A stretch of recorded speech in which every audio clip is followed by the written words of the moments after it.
Hi, வணக்கம் நண்பர்களே. நாளைக்கு ஆடி 1.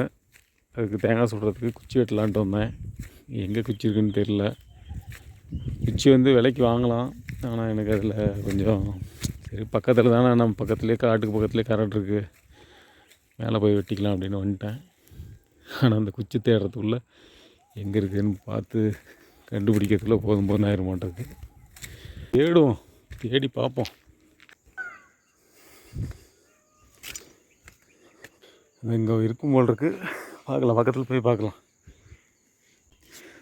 சரி, வருஷத்துக்கு ஒரு தடவை இந்த மாதிரிலாம் செஞ்சால் தான் மனசில் நிற்கிற மாதிரி இருக்கும்ன்ட்டு இது நல்லா தான் இருக்கும் செய்கிறதுக்கு.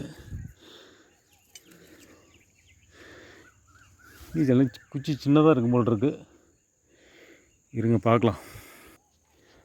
ஒரு குச்சி வெட்டியாச்சு. ஒரு குச்சியே நல்லா வளர்த்தியாக இருக்குது.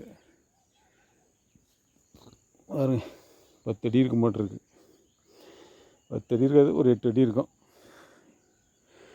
பார்க்கலாம், இதை 2ஆக போட்டுக்கலாம். அப்புறம் இன்னும் 2 குச்சியை வெட்டணும், பார்க்கலாம். பாருங்கள், குச்சி வெட்டியாச்சு. போதும். இதிலே ஒரு 5-6 காய் சுடுற மாதிரி இருக்குது. எத்தனை சுடுறாங்கன்னு தெரியல, பார்த்துக்கிட்டு அந்த மாதிரி இருக்கும் தகுந்த மாதிரி எடுத்துக்கிட்டோம் குச்சை. ஒரு அழிஞ்சி குச்சி ஒரு 10 ரூபா 20 ரூபா அந்த மாதிரி விற்பாங்கன்னு நினைக்கிறேன். அது சாதாரணமாக நம்ம வாங்கிட்டு வந்தோம்னா, நம்ம கடை பக்கம் போனால் நிறையா கடையில் வச்சுருக்குறாங்க. சைக்கிளில் கொண்டுக்கிட்டு வந்து விற்கிறாங்க.